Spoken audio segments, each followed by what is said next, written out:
Welcome back on the beginners to masters WordPress course. In this lecture, we are going to kind of understand a bit about WordPress before we get into it deeply. So WordPress, we need to understand from our own level that is a CMS platform. So what it means is it's a custom management system platform where we can literally easily edit content without having to know any tech know-how on how it's developed.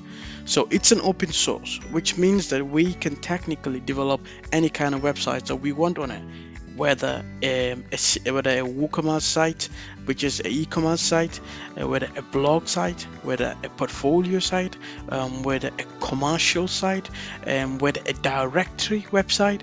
It doesn't really have a limit. You can develop any kind of stuff that you want on it.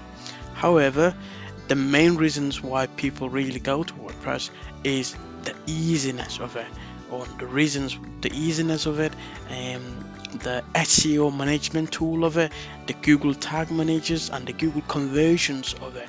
This is what people drag many people towards it. And I am in the market at the moment. There's a big, massive market room for a WordPress developer. So let's crack on. This next lecture that we're going to have, we are going to install xampp on our system, and basically in xampp we're also going to install WordPress in it. This way we will be able to run WordPress and start working on it. So I'll see you in the next lecture.